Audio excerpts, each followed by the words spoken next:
ಎಲ್ರಿಗೂ ನಮಸ್ಕಾರ. ನೀವು ನೋಡ್ತಾ ಇದ್ದೀರಾ ಟಿವಿ ವಿಕ್ರಮ. ನಾನು ಮುಮ್ತಾಜ್ ಅಬ್ದುಲ್ ನೆಲ್ಲೆಡ್ಕ. ನೀವಿನ್ನೂ ಟಿವಿ ವಿಕ್ರಮವನ್ನು ಸಬ್ಸ್ಕ್ರೈಬ್ ಮಾಡ್ತಾ ಇದ್ದರೆ ದಯವಿಟ್ಟು ಈ ಕೂಡಲೇ ಟಿವಿ ವಿಕ್ರಮವನ್ನು ಸಬ್ಸ್ಕ್ರೈಬ್ ಮಾಡಿ. ಹಾಗೆ ನಮ್ಮೆಲ್ಲ ವಿಡಿಯೋಸ್ಗಳನ್ನು ಲೈಕ್ ಮಾಡಿ, ಕಮೆಂಟ್ ಮಾಡಿ, ಹಾಗೆ ಶೇರ್ ಮಾಡಿ. ವೀಕ್ಷಕರೇ, ಪಕ್ಕದ ದೇಶ ಬಾಂಗ್ಲಾ ಅಲ್ಲೋಲ ಕಲ್ಲೋಲ ಆಗಿದೆ. ಯಾವಾಗ ಅಲ್ಲಿನ ಮಹಿಳಾ ಪ್ರಧಾನಿ ನಾಗರಿಕ ಯುದ್ಧಕ್ಕೆ ಉತ್ತರಿಸೋದಕ್ಕೆ ಆಗದೆ ದೇಶವನ್ನ ಬಿಟ್ಟು ಹೋದ್ರು, ಅಲ್ಲಿನ ಜನರು ಹೆಣ್ಣು ಕುಡಿದಂತಹ ಕೋತಿಗಳ ತರ ಆಡೋದಕ್ಕೆ ಶುರು ಮಾಡಿಬಿಟ್ರು. ಪ್ರಧಾನಿ ಮನೆಗೆ ನುಗ್ಗಿ ಸಿಕ್ಕದನ್ನ ಲೂಟಿ ಮಾಡೋದಕ್ಕೆ ನಿಂತು ಬಿಟ್ರು.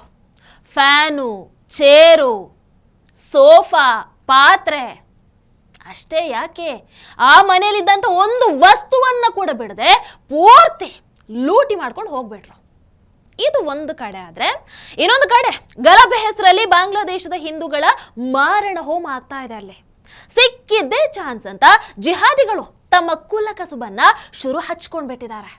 ಸಜೀವವಾಗಿ ಹಿಂದೂಗಳನ್ನ ಕೊಂದು ಹಾಕಲಾಗ್ತಾ ಇದೆ ಅಲ್ಲಿ. ಆದರೆ ನಮ್ಮ ಭಾರತದಲ್ಲಿ ಕೂತಿರುವಂತಹ ಒಂದಷ್ಟು ಜಿಹಾದಿಗಳು ಹಿಂದೂಗಳ ಹೆಸರಲ್ಲಿ ಫೇಕ್ ಅಕೌಂಟ್ ಅನ್ನ ಮಾಡಿಕೊಂಡು ನಾವಿಲ್ಲಿ ಸುರಕ್ಷಿತವಾಗಿದ್ದೀವಿ ಅನ್ನುವಂತಹ ಪೋಸ್ಟ್ ಅನ್ನು ಹಾಕೊಂಡಿದ್ದಾರೆ. ಈ so called fact checker Mohammed Zubair ನಿನ್ನೆ ತಾನೇ ಕ್ರಿಯೇಟ್ ಆದಂತಹ ಅಕೌಂಟಿನ ಪೋಸ್ಟ್ಗಳನ್ನ ರೀಶೇರ್ ಮಾಡೋ ಮೂಲಕ ದಿಕ್ಕು ತಪ್ಪಿಸುವಂತಹ ಕೆಲಸವನ್ನ ಬಹಳ ಚೆನ್ನಾಗಿ ಮಾಡ್ತಾ ಇದ್ದಾನೆ. ಇನ್ನೊಂದು ಕಡೆಯಲ್ಲಿ ಇನ್ನೊಂದು ಹೊಸ ಹೈ ಡ್ರಾಮಾ ಶುರು ಆಗ್ಬಿಟ್ಟಿದೆ. ಏನು? ಬಾಂಗ್ಲಾದೇಶದ ದೇವಸ್ಥಾನಗಳನ್ನ ಮುಸಲ್ಮಾನರು ಕಾಯ್ತಾ ಇದ್ದಾರೆ. ಈ ರೀತಿಯಾದಂತಹ ಪೋಸ್ಟ್ಗಳನ್ನ ನೀವೆಲ್ಲರೂ ನೋಡಿರಬಹುದು ಸೋಷಿಯಲ್ ಮೀಡಿಯಾದಲ್ಲಿ. ಇದೊಂದು ಹಸಿ ಸುಳ್ಳು. ಯಾಕಂದ್ರೆ ಈಗಾಗಲೇ ಅನೇಕ ದೇವಸ್ಥಾನಗಳನ್ನ ಅವರು ಒಡೆದು ಹಾಕಾಗಿದೆ. ದೇವರ ವಿಘ್ನಗಳನ್ನ ಭಗ್ನ ಮಾಡಿದ್ದಾರೆ. ನೀವೇ ಒಂದ್ಸಲಿ ನೋಡ್ಕೊಂಡ್ಬಿಡಿ.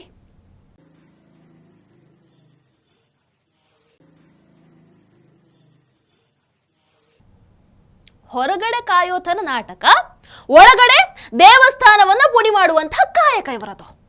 ಬಾಂಗ್ಲಾದೇಶದ ಹಿಂದೂಗಳನ್ನ ಆ ದೇವರೇ ಕಾಯಬೇಕು. ಹಾಗಂತ ಇದೇ ಮೊದಲ ಬಾರಿಗೆ ನಾವು ಇಂತಹ ದೃಶ್ಯಗಳನ್ನ ನೋಡ್ತಾ ಇಲ್ಲ. ನಮ್ಮ ಸುತ್ತಮುತ್ತಲಿನ ದೇಶಗಳ ಮಹಾಪತನಗಳನ್ನ ನಾವು ಕಣ್ಣಾರೆ ಕಂಡಿದ್ದಾಗಿದೆ.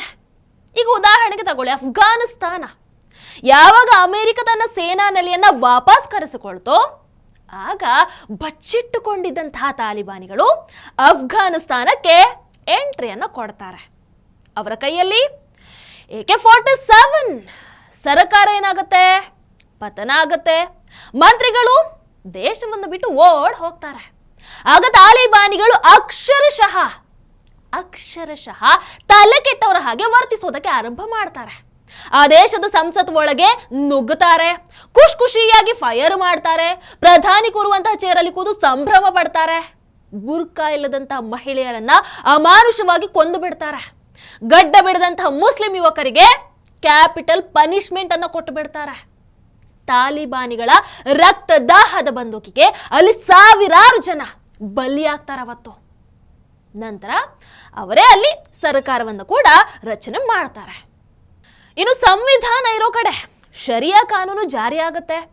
ಅದೆಂತಹ ಕಾನೂನು ಅಂತ ಹೇಳಿದ್ರೆ, ಅದು ಇಸ್ಲಾಂ ದೇಶವಾಗಿದ್ರು ಕೂಡ ಅಲ್ಲಿನ ಜನರು ಈ ದೇಶದಲ್ಲಿರುವಂಥದ್ದು ಸುರಕ್ಷಿತ ಅಲ್ಲವೇ ಅಲ್ಲ ಅನ್ನುವಂಥದ್ದನ್ನ ಅರ್ಥ ಮಾಡಿಕೊಂಡು ಸಿಕ್ಕ ವಿಮಾನವನ್ನು ಹತ್ತಿ ದೇಶವನ್ನ ಬಿಟ್ಟು ಬಿಡ್ತಾರೆ.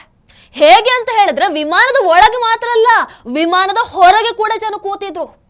ಈ ಥೇಟ್ ನಮ್ಮ ಹಳ್ಳಿ ಕಡೆ ಬಸ್ ರಶ್ ಆದಾಗ ಜನ ಮಾಡ್ತಾರಲ್ಲ, ಅದೇ ತರ. ಆದ್ರೆ ವಿಮಾನದ ವೇಗಕ್ಕೆ ಅವರಿಗೆ ಅದರ ಮೇಲೆ ಕೂರೋದಕ್ಕಾಗೋದಿಲ್ಲ. ಮರದಿಂದ ಬೀಳುವಂತ ಎರೆ ಹಾಗೆ ಬಿದ್ದು ಸಾಯ್ತಾರೆ. ಅಫ್ಘಾನಿಸ್ತಾನ ತಾಲಿಬಾನ್ ಕೈಗೆ ಸಿಕ್ಕಿ ಅಮಾನುಷ ಅಂತ್ಯವನ್ನ ಕಾಣುತ್ತೆ. ಇನ್ನೊಂದು ನಮ್ಮ ಪಕ್ಕದ ದೇಶ ಶ್ರೀಲಂಕಾ. ಅಲ್ಲಿನ ಸರ್ಕಾರದ ವಿರುದ್ಧ ದೊಡ್ಡ ಮಟ್ಟದಲ್ಲಿ ದಂಗೆ ಶುರು ಆಗಿಬಿಡುತ್ತೆ. ಜನರ ಕೋಪಗೊಂಡಂತಹ ಶ್ರೀಲಂಕಾ ಪ್ರಧಾನಿ ಇನ್ನೊಂದು ದೇಶಕ್ಕೆ ಓಡಬಿಡ್ತಾರೆ.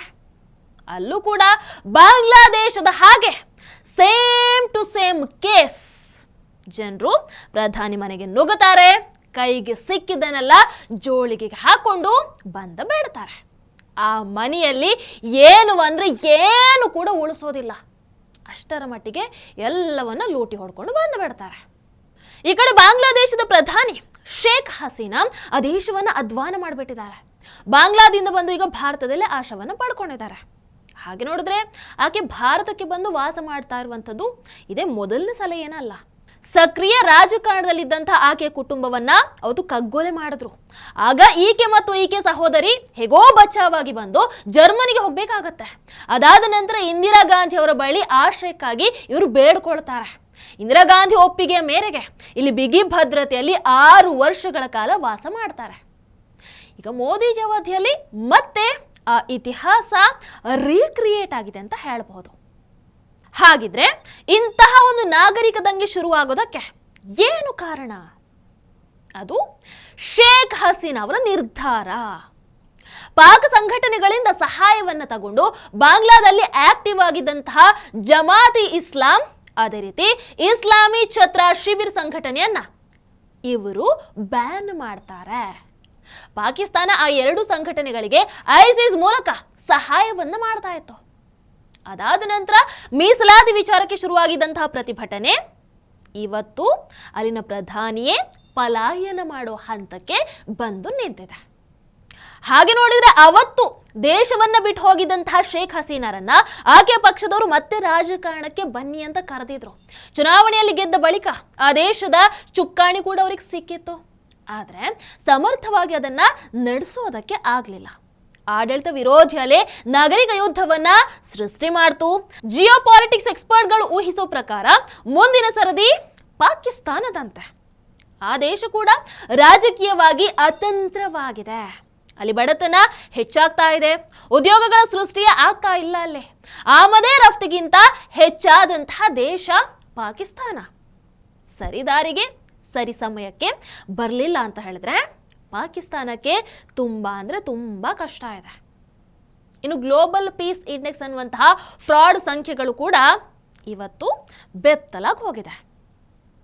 ಖುಷಿ ಮತ್ತು ನೆಮ್ಮದಿಯ ದೇಶಗಳಲ್ಲಿ ನಮ್ಮ ಭಾರತಕ್ಕೆ 116ನೇ ಸ್ಥಾನವನ್ನು ಕೊಡಲಾಗಿತ್ತು. ಆ ಕಡೆ ಬಾಂಗ್ಲಾದೇಶ ನಮಗಿಂತ ಒಳ್ಳೆ ರ್ಯಾಂಕಿಂಗ್ ಅಂದ್ರೆ 93ನೇ ಸ್ಥಾನದಲ್ಲಿತ್ತು. ಇನ್ನು ಶ್ರೀಲಂಕಾಗೂ ಕೂಡ 100ನೇ ಸ್ಥಾನವನ್ನು ಕೊಡಲಾಗಿತ್ತು. ಇನ್ನು ನಿರಾಶ್ರಿತರ ಲಾಡ್ಜ್ ಆಗಿರುವಂತಹ ಜರ್ಮನಿ, ಇಂಗ್ಲೆಂಡ್ ಇವೆಲ್ಲವೂ ಕೂಡ ಅತ್ಯಂತ ನೆಮ್ಮದಿಯ ದೇಶಗಳನ್ನುವಂತಹ ಹಿರಿಮೆಗೆ ಪಾತ್ರರಾಗಿದ್ದವು. ಆದ್ರೆ ಭಾರತವೇ ಎಲ್ಲ ದೇಶಗಳಿಗೂ ಕೂಡ ಹೋಲಿಕೆ ಮಾಡಿದ್ರೆ ಅತ್ಯಂತ ಸುರಕ್ಷಿತ ಅನ್ನುವಂಥದ್ದು ನಿರ್ವಿವಾದ. ಇನ್ನು ಖುಷಿ ಮತ್ತು ನೆಮ್ಮದಿಯ ದೇಶಗಳ ಪೈಕಿ 93ನೇ ಸ್ಥಾನದಲ್ಲಿದ್ದಂತಹ ಬಾಂಗ್ಲಾದೇಶ ಇವತ್ತು ಹೇಗಾಗಿದೆ? ಅಲ್ಲಿ ದೇಶದ ಸಂಸತ್ತಿಗೆ ಜನರು ನುಗ್ಗಿದ್ದಾರೆ. ಸಿಕ್ಕಲ್ಲಿ ಮಂಗಾಟವನ್ನ ಶುರು ಮಾಡ್ಕೊಂಡಿದ್ದಾರೆ. ಸಂಸದರು ಕೂರುವಂತಹ ಸೀಟಲ್ಲಿ ಕೂತು ಸಿಗರೇಟ್ ಹೊಡೆದಂತಹ ಫೋಟೋಗಳು ಕೂಡ ವೈರಲ್ ಆಗಿವೆ. ನೀವೆಲ್ಲರೂ ಕೂಡ ನೋಡಿದೀರ ಅಂತ ಭಾವಿಸ್ತೀನಿ. ಅಂಡ್ ಇನ್ನೊಂದು ಕಡೆಯಲ್ಲಿ ಬಾಂಗ್ಲಾ ಆರ್ಮಿ ಅಲ್ಲಿನ ದೇಶದ ಜವಾಬ್ದಾರಿಯನ್ನು ಹೊತ್ಕೊಂಡಿದೆ. ಪಾಕಿಸ್ತಾನ ಬೆಂಬಲಿತ ಪಕ್ಷದ ಜೊತೆಗೆ ಮೀಟಿಂಗ್ ಅನ್ನ ಮಾಡ್ತಾ ಇದ್ದಾರೆ. ಪಾಕ ದೇಶಕ್ಕೂ ಕೂಡ ಇದೇ ತಾನೇ ಬೇಕಾಗಿರುವಂಥದ್ದು. ಬಾಂಗ್ಲಾ ಮೇಲೆ ಹಿಡಿತವನ್ನ ಸಾಧಿಸಬೇಕು, ಅದಷ್ಟೇ ಅವರ ಗುರಿ.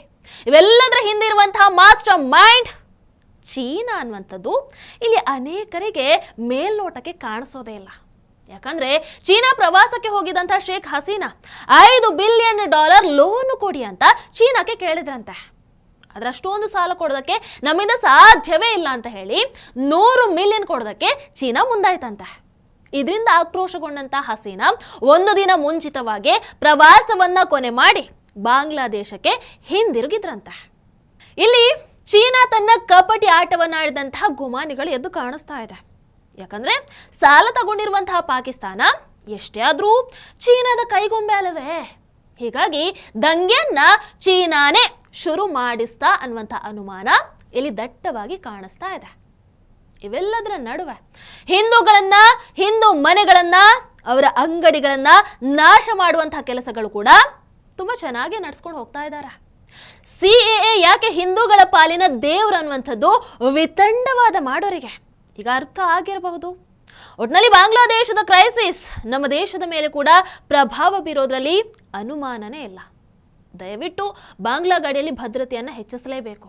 ಅಲ್ಲಿಂದ ಇಲ್ಲಿಗೆ ಬರೋದಕ್ಕೆ ಮಮತಾ ಬ್ಯಾನರ್ಜಿ ಬೇರೆ ಆಮಂತ್ರಣವನ್ನು ಕೊಟ್ಟಿರೋದಕ್ಕೆ ಪ್ರಧಾನಿ ಶೇಖ್ ಹಸೀನಾ ನಡೆಯನ್ನೇ ಅಲ್ಲಿನ ಜನರು ಅನುಸರಿಸಿದ್ರು ಅಚ್ಚರಿ ಇಲ್ಲ. ಭಾರತ ಧರ್ಮಛತ್ರ ಅಲ್ಲ ಅಷ್ಟೇ.